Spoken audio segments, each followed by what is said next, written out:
warshadii aadamigiyo ugubkii noloshaan ahaa asaskii dunida iyo anigu dumar baan ahaa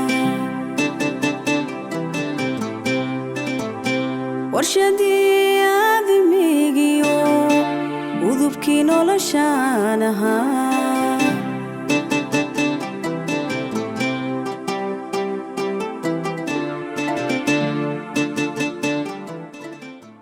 السلام عليكم ورحمة الله وبركاته كلنتي وعن ونأكسن داوديال كسو دوادا مركلة حلقة عصوب برنامج مرو أن ألا بوغا هذالنا أرمها هاوينكا يدورك يكوليهين بالشدة برنامجka waxay la soo jeedinaysaa Naciima soo dhawo waa maasantahay Aisha daawadayaal todobaad waliba barnaamijka waxaynu kugu soo qaadanaa mowduuc xiiso badan ay isleena bulshada aad ay uga faa'iideysan karaan gaar ahaan gabdhaha todobaadkan aad u xiiso badan yahay sababtoo waxaan rabnaa inaan ka hadalno saxaafadda iyo gabdhaha waxyaabo badan ay jiro u baahan in laga hadlo caqabadaha ay la kulmaan saxaafadda gabdhaha sida ku soo galaan waxyaabaha soo wajaha iyo guud ahaan gabdhaha saxaafadda dhigto iyo waliba waxbarashadooda iyadoo waliba Naciima aan ognahay in saxaafadda doorka ay ku leedahay bulshada maadaama saxaafadda door weyn ay bulshada ku leedahay gabdhahana door inta laga ayaa maanta ku falanqeyn doona waatahay barnaamijka mar walba qofka ehelku ayaa marti uga dhignaa waxaana martina uga ah Xafsa Khaliif Cumar iyo waliba umul qeyr Abubakar Cumar oo labadaba laba gabdhood oo wariyaal ah Muqdisho ka shaqeeya in badan saxaafadda ku guda jiray maanta iyaga la sheekeysan doona wax badan noo sheegi doono waata umul qeyr Xafsa barnaamijka ku soo dhawaada waxa rabnaa wax badan inaan uga sheekeysaan saxaafadda gabdhaha waxyaabaha ay la kulmaan marka hore aan ka bilaabo Xafsa soo dhawo barnaamijka waa kaaga mahadcelinayna sida quruxda badan aan uga aqbashay waxaan rabnaa inaan ku weydiino su'aalaha qof walba halkan soo fariistay video ah Xafsa Khaliif Cumar marka laga soo tagay saxaafadda waa tuma waxyaabo badan backgroundka waxbarashada iyo waqtiga saxaafadda ku soo biirtay aad u mahadsan tahay maalin wanaagsan leeyahay daawadayaasha iyo dadka ku xiran barnaamijka Marwa labadiinuna si gaar ah ugu mahadcelinaya fursadda aad siiseen barnaamijkan ka qayb qaato dabcan waana jeclaan oo magacaas ka turjumaya in barnaamijka soo fadhiisto Marwa waan rajeynayaa marka marwooyinka ku biiro sida saaxiibtay kale ina barnaamijka imaado su'aasha ina ka dhaxgalaa rabaa dad badan waxay isku qaldayaan barnaamijka marwo iyo marnimada isku qaldayaan sababtoo ah barnaamijka guud ahaan marwo markii la dhaho waa maamuus dareemaya inay tan tii maamuuska ha laakiin dadka inta badan kalena waa sii rajeynaya si wanaagsan Xafsa Khaliif waxa weeyaan gabar ku dhalatay Muqdisho barbaartay wax ku baratay mid kamid jaamacadaha magaalada Muqdisho ka baxday culumta siyaasadda ayaan ka bartay jaamacadda Balaasma haddana waxaan wadaa baajkayga labaad oo culumta dhaqaalaha economic science ayaan dhameynayaa oo semesterkii ugu dambeeyay ayaan hadda wadaa oo ku guda jira mid ciyaalka xaafadiska ah waan ahay markii warinimada laga tago waata aad ma santa umul qeyr ما سنت أنا عيمة عشوائي كذا ما حد علمني برامج قرطة بدل أنه واحد زوجين لو مرة بأني برامج كمرتون كوا هاي مرنا مروري هاي برامج كنوا مرو وأن كذا ما حد علمنا يا قاعد وأنا أقول فرحسنا إن أنا مركو وريسي عن كسر مطو برامج كمرو وأنا إذا كذا ما حد علمنا يا عزمان دينا مجا جسيدا أنت بدن قنان وحالي لها قرا وكر وحنا جبر مقدشابئة weligeed Muqdisho aysan ka bixin ku dhalatay ku soo barbaartay wax ku baratay ku guursatay ku ilmo dhashay ma sha Allah waxa ka baxay mid kamid ah jaamacadaha magaalada Muqdisho waan dhamay baashkayga koowaad waan bartay culumta sayniska alxamdulillah haddana waxaan ku noolahay magaalada Muqdisho mihnada saxaafadda waxaan ku soo biiray 2012 ilaa haddana ehel waan waxaan ku dhex jiraa oo hal maalin kama aan jiifan aad soo dhawaada idin leeyahay mar kale hadda kulli backgroundkiina waxbarashadiina maxay ahayd waan hayna haddii aan soo laabano mowduuceeni ahaa warbaahinta iyo gabdhaha marka u horeysa maadaama ehl u tihiin warbaahin asaga laftirkiisa sooyaal ayaad ku lahaydeen idinka sooyaalkiina taariikheed ee warbaahinta qaabkaad u soo shaqeyseen waxyaalihii oo kooban oo idin inkastoo aan guda galayno laakiin haddana qof walba si guud inuu ka hadlo umul qeyr baa la haysatay ما سنتهاي وارنتا عايشة ضد والبوميل بكسو بلا محمدة سيدا ود أجنه بأنا قرر ميل ما كسو بلا بنميل هو صوح البو بلا وهبو لما قط هو صار لقسو بلا ودبيتي ميل ونعكس لقسو جارو intii saxaafadda aan ku guda jiro marxalado iyo dhibaatooyin iyo farxado iyo intaba waa lasoo wada maray alxamdulilah ugu dambeyntii meeshii ugu fiicneed anigaas leeyahay waa laga gaarayaan hadda anaga dhan ka wada joognaa qaarkoodna ay kusoo wada socdaan marka la eegayo dhibaatooyinka lala kulmo waa dareemi kartiin mihnada saxaafaddu way weyn tahay qofba meeluu ka galaa qofba meeluu ka qabtaa shaqada dadka qaarkood waxay iskaga qaldan yihiin gabadhu markay wariye tahay iyo markay kaafirmaan tahay intaba ma maleeyaan inay wariye tahay laakiin mihnada saxaafadda qof walba oo wariye iyo facultigeeda iyo macnaha xeendaamka ku jiro waa isla wariye dhibaatooyin fara badan laga soo maraa markii aan tusaale aniga kasoo biiray 2012 waxay ahayd marxaladii ugu adkaay gabar ee noqoto wariyo xitaa wiil ma dhahaayo sababtoo ah 2012 waan ognahay magaaladan sida ay ahayd waxyaabihii laga aaminsanaan jiray dhan walbo dhan asxaab waalid ha ugu badnaadaan ayadoo sas ay tahay oo gabadha isku dayaysay ayadoo dhibaatooyinkaas soo martay 2012 wax marxalad adag magaalada qasan tahay qofta ay dumar tahay isna awoodin taagta iyo ragga ay awoodaan ugu dambeyntii go'aansatay inay mihnada kusoo biirto haddana arqalad fara badan ay imaanayo waxaa ka mid ah goobaha laga shaqeeya xarumaha dhibaatooyin fara badan ay kala kulmi jireen walow hadda alxamdulilah waxaas xal waara markii fikir iyo micnaha ilbaxnimadii iyo fahamkii saxaafadda wax badan laga fahmay dumarka ay fahmeen xoog la iskugu tagay meesha ay ka baxday laakiin waxyaabo badan oo micnaha umul khayr 2012 maadaama aad u adkeed inuu qof haweysto mihnadaas maxaa kugu dhaliima jacayl u qabtay baa warbaahinta sidee kugu dhalatay وما سنتاي عايشة مرة والبعد والله بذكر لبي تمن كي أقصى بير مهنة الصحافة ضدك أنت بدن ويلا يابان ضدنا معناها لا يكون قناصة ضدك أوجا لو يكون لبي تمن كي مجال ده سيد هاد الصحافة ده وحي اللوجا عم سنا أوجا مركي أوجادان عادي واليابسة حالي هذا أنا جوهرت قبض وحولي هي وح معناها همي كجوحة إنه نقضه مالكي أنا جو مهنة الصحافة ده أوجا سناي حتى إسكداي إن عن هي خاب كذا على هذا حتى أمان دون صوت هذا أو يرام أنا هوب كي جوهاي مركز دوكسي جوهاسي يسرع عند جنا إنه حكم ده هرديد وفر في العناد تابورة ذي سكول كأت معناها معلمين تا لا شيء كستو تابورة السوجيديو إلهي نحرس جناحسية قفك وبدن أو قرب سيمان أنا وحاليه كلا ضدك كلا وحقوبة هنا وحقوها هي صوبته مركاده أب أني صحفة روا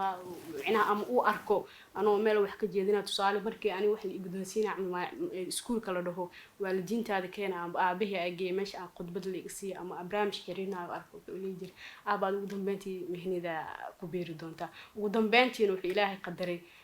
شقد وجهريس كشقي وحرن عن تجني قفك إيه كان يروح أب حرن تستك أبيوها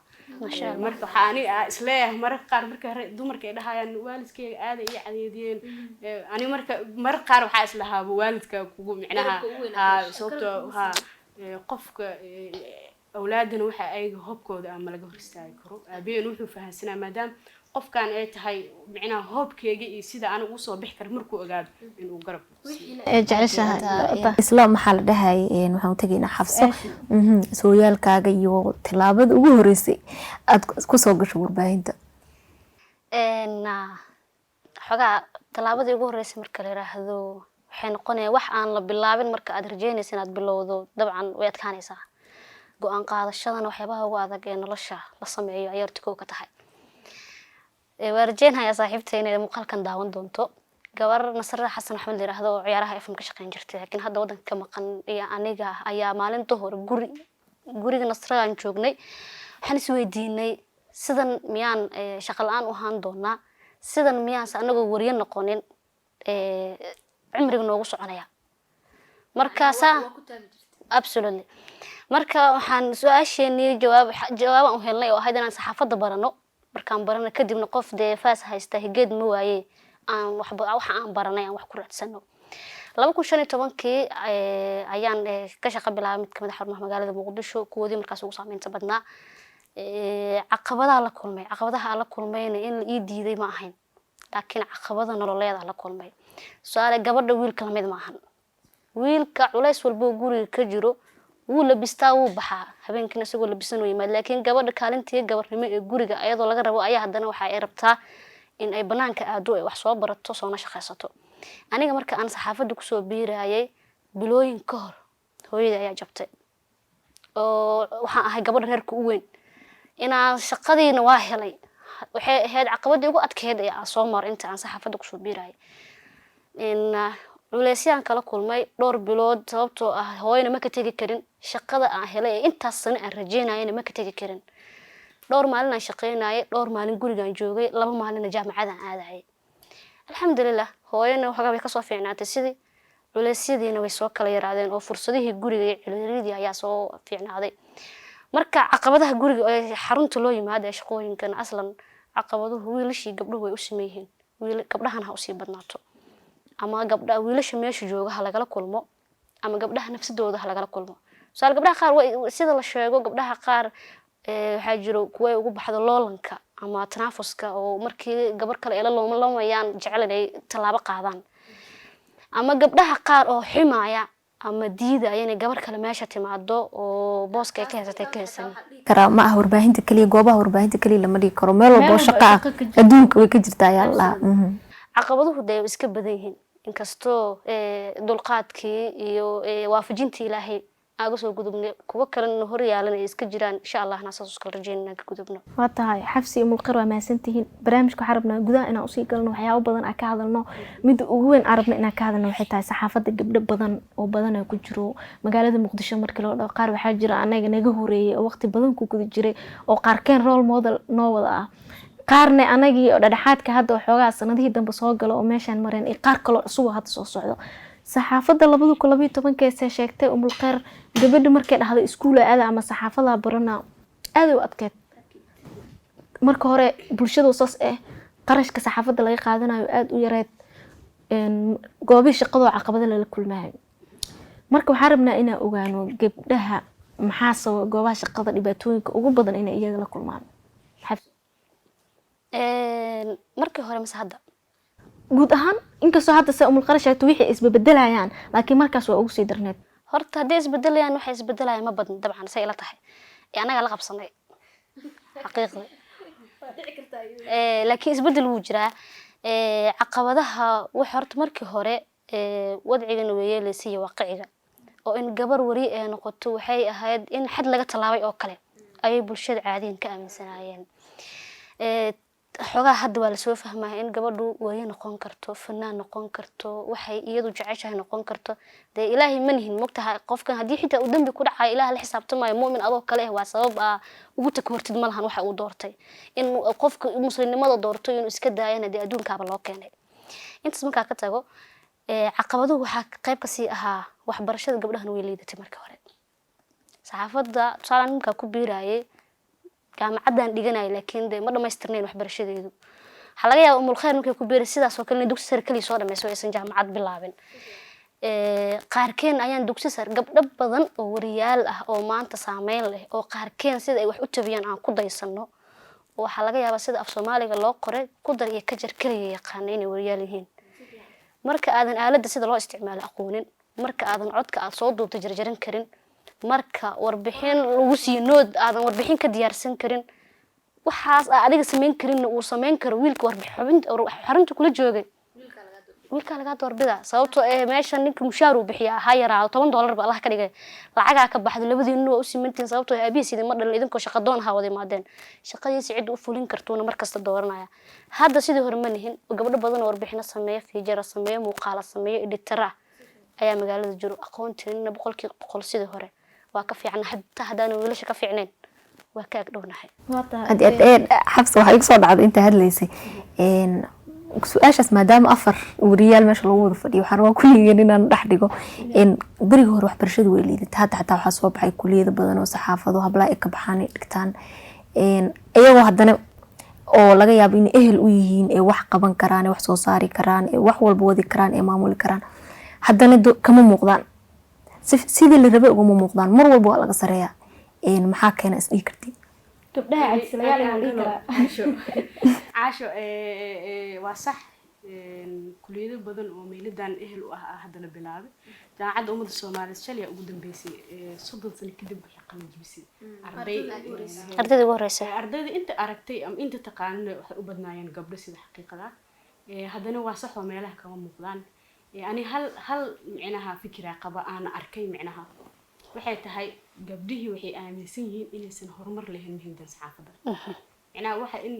markuu qofku wuxuu ehel u yahay inuu ka hadlaa fiican moogtahay markaa la sheekaystaa dhahdo meeqa sana ku jirtaa 5 sana ku jiraa 3 sano qof hadduu meeladka saxaafadda uu ku jiro micnaha warbixin wuu samaysan karaa wuu samaysan karaa wuu soo saaran karaa warkiisa barnaamijkiisa wuu editgareysan micnaha wax u dhisabto 3 sano wiilka mirmaan ku hortaagan wuxuu editgareynaa hal maalin aad fiirstaa barsan kartaa haddana ayaga waxaa ka dhaadhacsan micnaha mustaqbal ma kalihi waxaan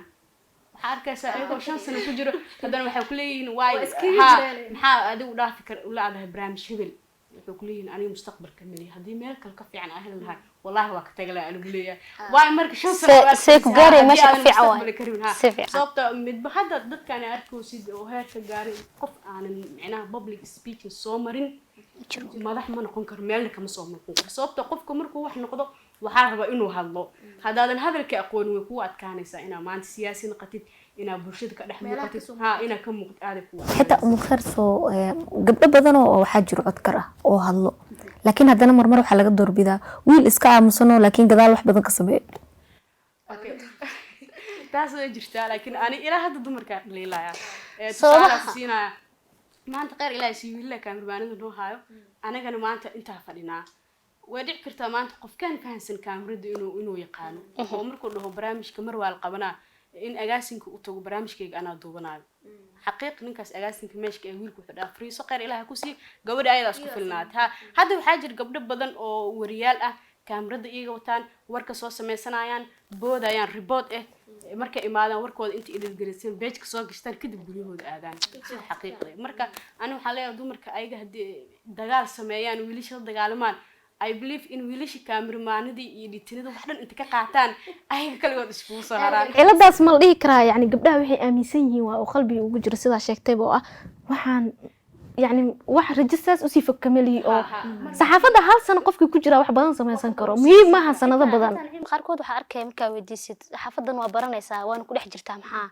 أنا هذا الكبر تكلي يا رباه هالولي هدوا وكوش خينا ساي عدك هذا الكوب برنيسو أو هذا الكوش خيسن يتى وحيابها لا يابك لها يقيب كتهدى بعد أنت أقول بدن وكلام ليش أنت بدن وحال لها قبلها إن والدين وحمسيسين أقول بدن أقول قبلها وحمروان سؤال أقول بدن وربحنا وكان يعني وحى أصلا من قبل كسر كلام وحى مسوي كريه محاضر هذا نعيمه هرت محل رجل يمشون والسيا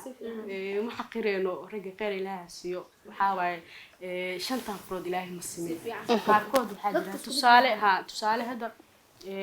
ور برامج معناها قف ورين نقضه وحقوق قف كربود نقضه قف أركان أركي حقيقة إن برامج لصوصارو إن معناها جودها الغشقي استودع الغشقي وحس كنور مروان بنانك كذاك وحقوق أدق الغشقي دون رواي رجل كاركود وحاجة inta badan waxa ugu daran wararka report marka tahay waxa ku qasbantahay maalinkii ugu yaraan in hal war aakid xaruntaas aw kan sababto reportkii wariyahan ahaa ee stuudiyaha ka tirsanaa ee baxaya magaalada aadaya tahay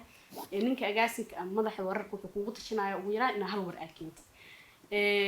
magaaladan markii loo eego Muqdisho dad baa ehel u ah in ay wararka helaan xaqiiqo marka laga hadlo dadkaas tusaale waxa laga yaabaa 4 wariye ama 5 wariye oo macnaha la yaqaan oo magaaladan in ay warar ku soo dhacaan la dhaho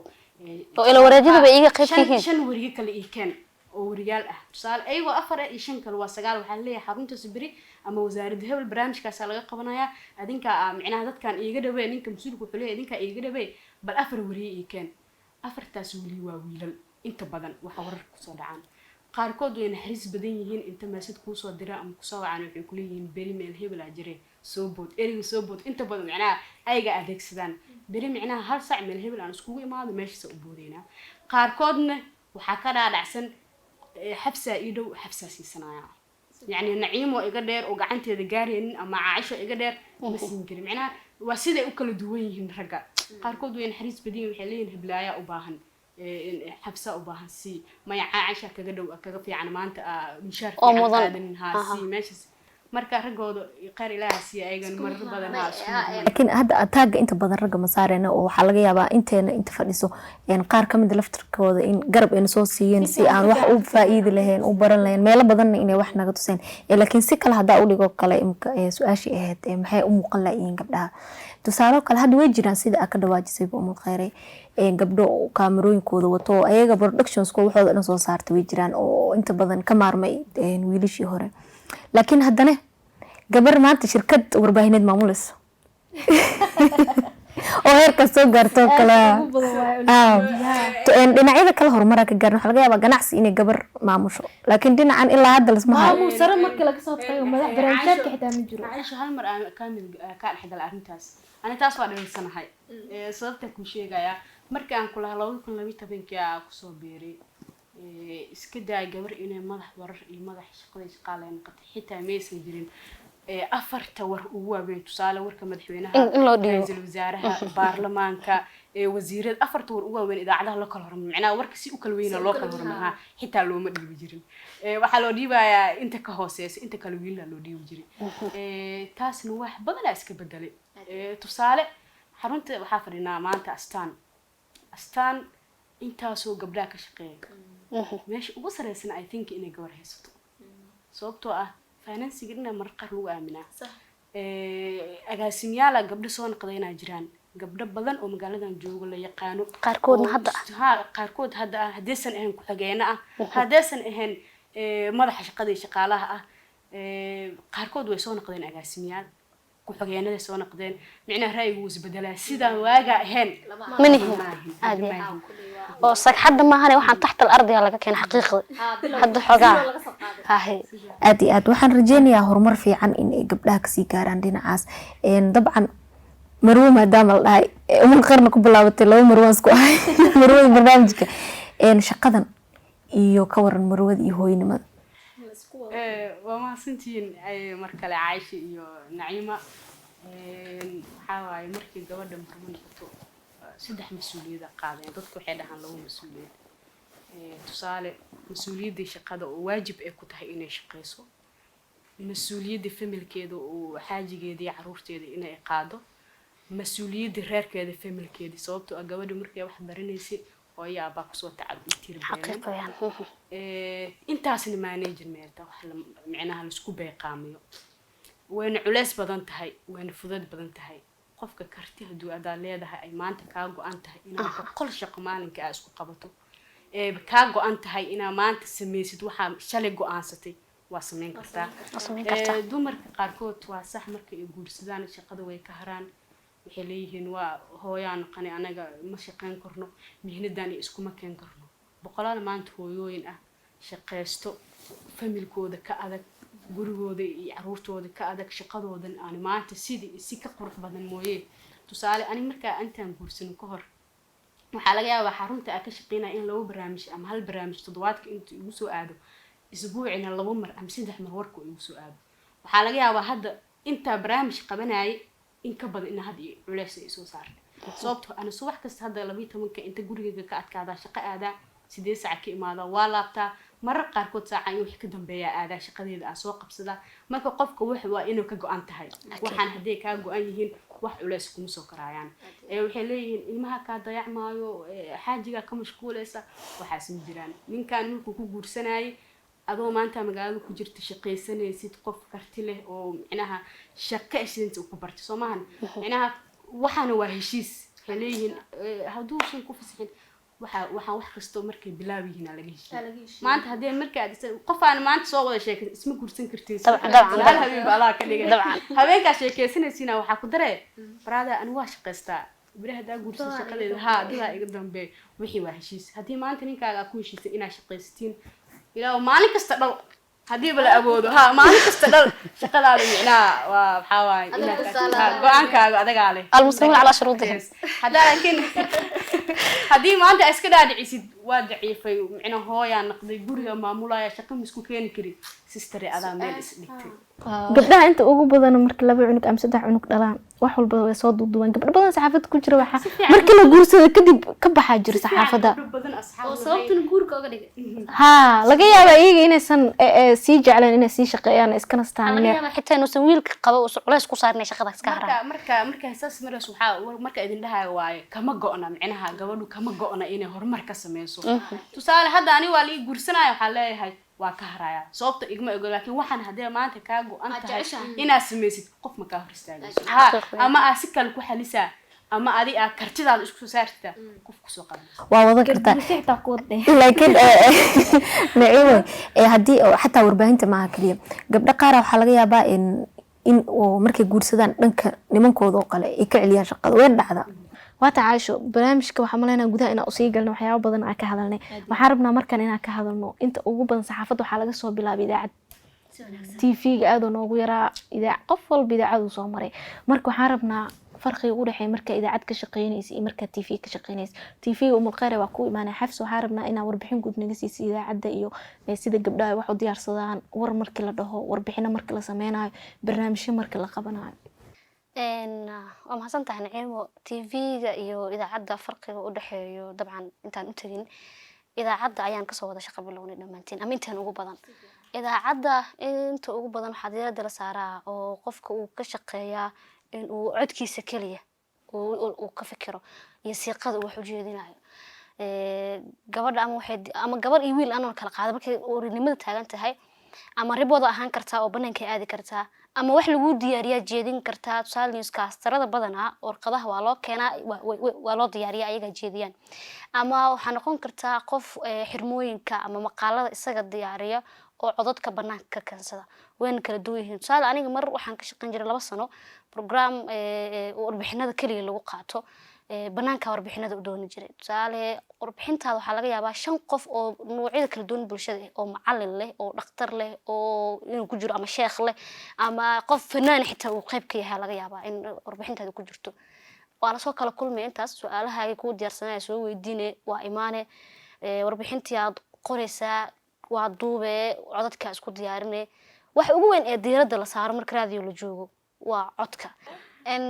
farqiga inkastoo hadda dadawr ama horusocod aan sameynay tusaale ay sameeyeen idaacadaha haddana waxaa jiro weli farqi u dhaxeeya sida loo diyaariyo barnaamijyada iyo wararka raadiyaha iyo TV-ga dhowr bilood aan kasoo shaqeeyay TV way adag tahay qofka raadiyo kasoo shaqeeya inuu la qabsado TV-ga laakiin qofka TV-ga kasoo shaqeeya way sahlan tahay inuu raadiyo la qabsado waxaa arintaas aad iga sii fiican umul khayr maadaama dhowr inta aniga TV ka shaqeynay ka badan ka shaqeynay raadiyo ka shaqeynay dabcan ayada u sii deenaya tafsiilaadka laakiin way adag tahay qofka markuu raadiyo ka shaqeeyo inuu TV-ga hore kala qabsado wala qabsan karaa sababtoo wax la soo diyaariyo ama aad diyaari ama qof kale had diyaariyo ajeedinay laakiin qaabka marka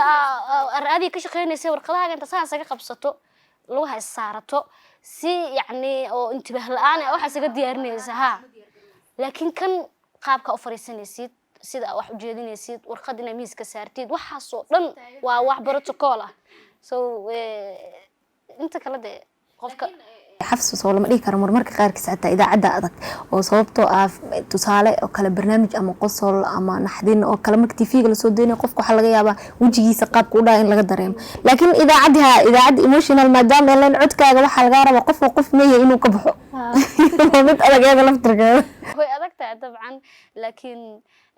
waxaan isleeyahay sahlan tahay si kale inta badan dadka waxay dhahaan idaacad iyo TV marka loo idaacada adag idaacad waxay ku adag tahay qof aan ku jeedin ayaad rabtaa inaad qanciso wax fahamsiiso tusaale qofka markuu muuqaalka yahay had soo anaga dadkana daawanayo reaction keenay ka dareemayaan waxa ka hadlaan inay serious yihiin inay wax iska caadi yihiin way dareemayaan laakiin qofka dhageysanayo bariga warmkii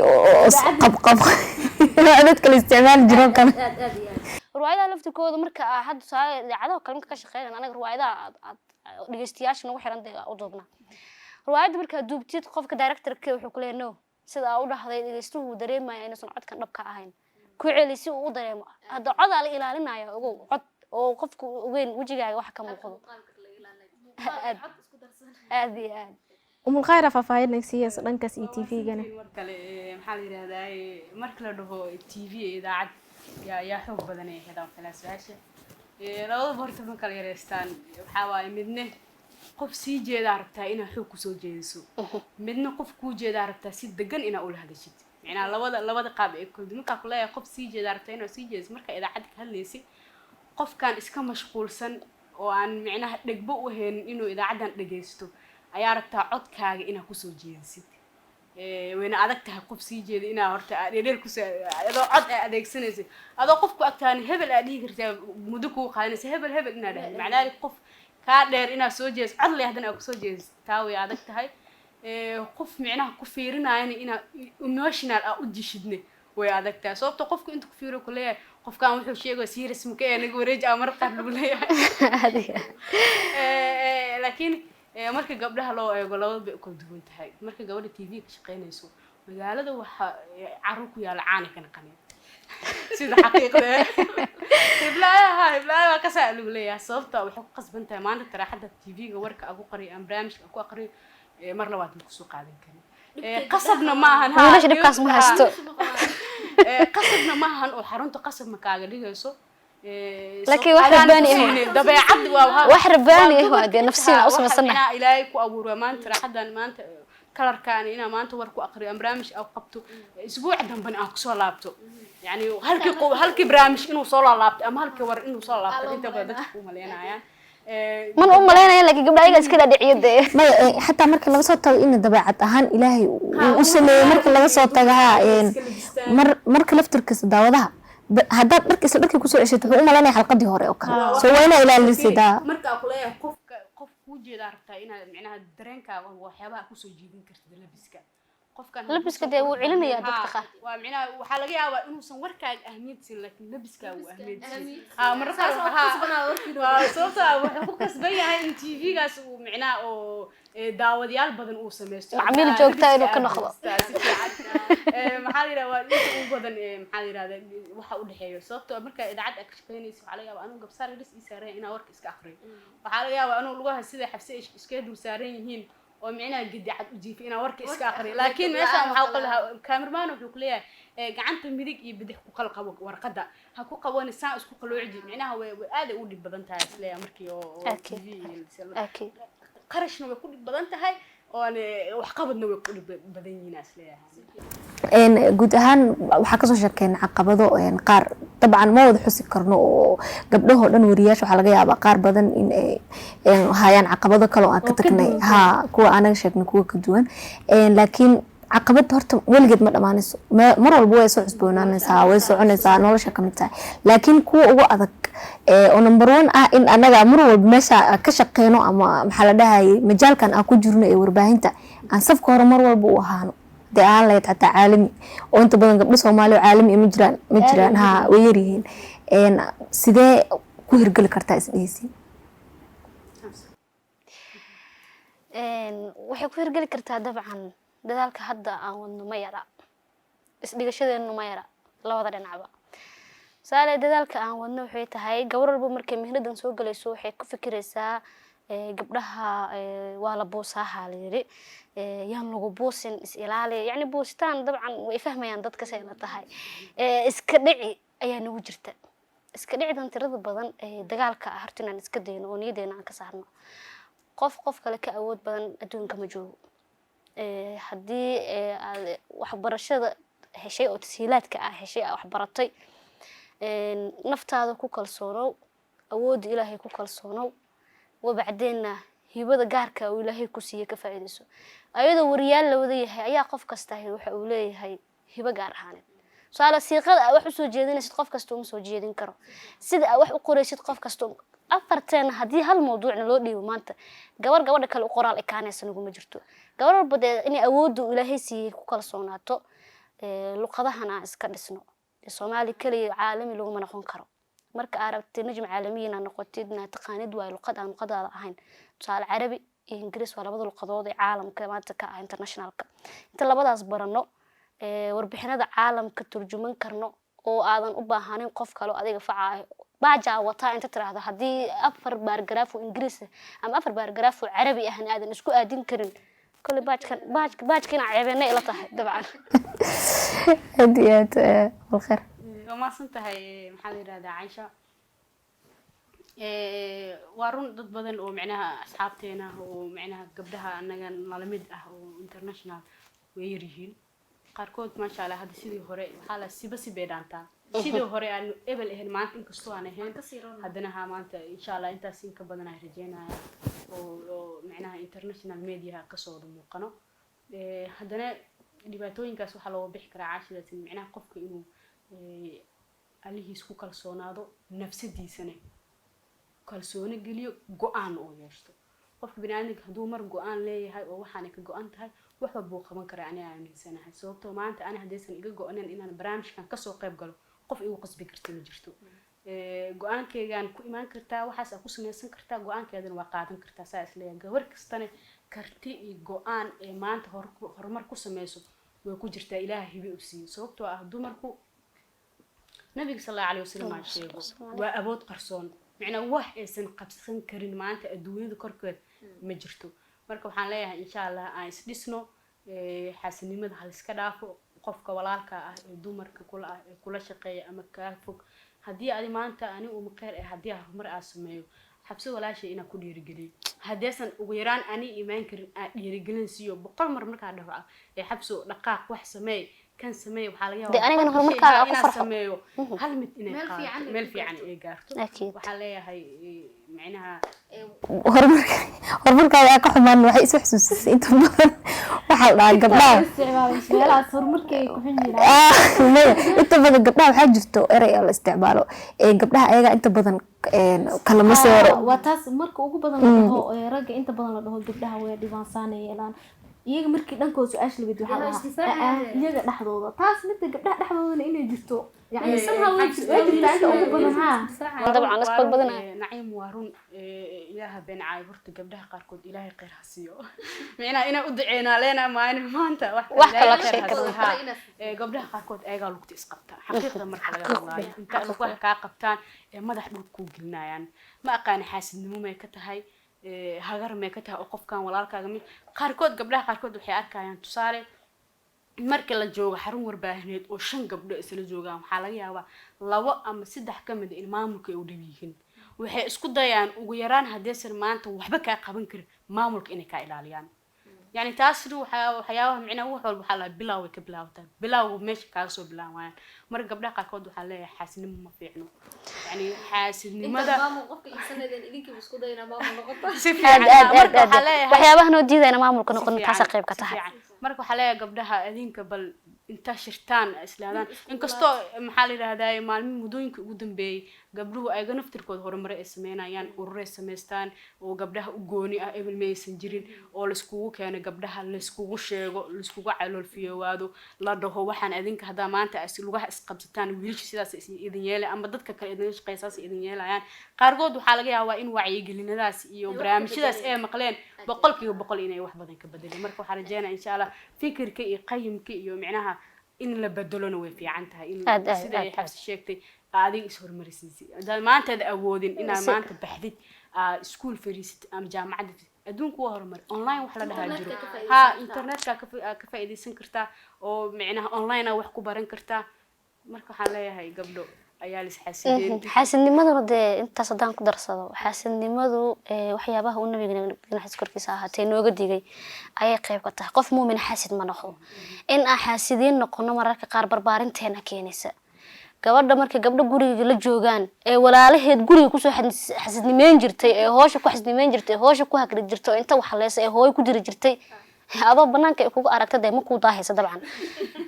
marka aan annagan iska deyn xaasidnimada ugu yaraan hadii barbaarinta xitaa ay naga soo halawday iskuulaadka waxa aan ku baranayno cilmiga hana bedelaan annagana walaalaheen iyo ilmaha aan dhali doono ilaan hooyadu markay wax barato waa bulsho wax baratay dabcan aan annagana barbaarinta ilmaha ka fikirno ciimo iyo mulkhayr iyo xabso barnaamijka waa ku daahnay oo hadda gabagabadii ayaa marayna ayaa noo siyaarsanaa qodobo fiican oo wax badan ka bedeli karaa ka dhawaajisan oo kamid tahay in qofku isdhiso oo inta badan waxyaalaha ay tahay wiilasha aan xanta nooga hormareen ay tahay inta badan traininyaal badan ay sameeyaan naftooda gaar ahaan wax u bartaan sida ka dhawaajis online oo kale qodobadaas waxaan rajinaa inay wax ka bedelaan waxaan ku darsan lahaa in updating badan warbaahinta waxa lagu yaqaan waa updating maanta dhan waxba isbedbedelo soo ina anagana qayb ka aan oo gabdhahan aan la socono talooyin badan kulay oo naga guuxay way jiraan laakiin inta kuma soo koobi karno hayna umulkhayr iyo xabsi aad u mahadsantihiin barnaamijkan aad u xiiso badan yahay inaan sii wadno waa jeclaan balse waqtigan ugu adkaaday gabdhaha saxafiyiinta laf dhawr waaye meel walba iiga ka shaqeeya gabdhihiina aad isku bedeleen warbixinada fiijarada kulli waxaa sameeyaan gabdhow sida xabsi sheegtay saxaafadda markaa kusoo biiraysid waqti badan aad ku jirtid waxaa laga rabaa nafsiyan inaad isku bedeshid markaa kusoo biiraysa saa warka u akrinaysay saa warbixinta u qoraysay saa maxaa la dhahaa inta badan saxaafadda waxyaabaa la sameeya u sameynaysay 2 sano kadib ama 3 sano kadib waa inaa isweydiisaa maxaa iska bedelay warbixinta see u akhriyaa hadda see u qoraa bulshada qiiman inaa isku samaysid tan ugu badan ee naga maqana waxaa isleeyahay taas waay inaa isxisaabin horto insha Allah waxaan rajeynaa gabdho badan inay barnaamijkan daawan doonaan oo saxafiyiin ah qaar ee saxaafadda jecel inay kusoo biiraan qaarka jecel waxaan leenahay soo dhawaada dadaalkiina iyo kartidiina kusoo dhawaada si aa idinkana horumar fiican aad u sii gaartaan inta ku kulmayna toddobaadka soo socdana waxaan leenahay sidaas iyo anagoo isku duuban macsalaam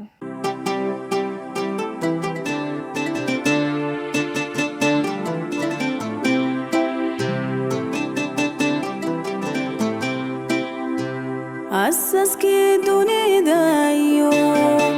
anigu dumar baan ahaa warshadii aadamigiyo ugubkii noloshaan ahaa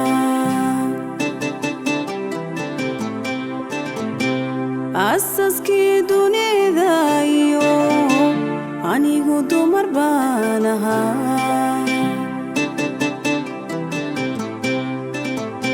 warshadii aadamigiyo udubkii noloshaan ahaa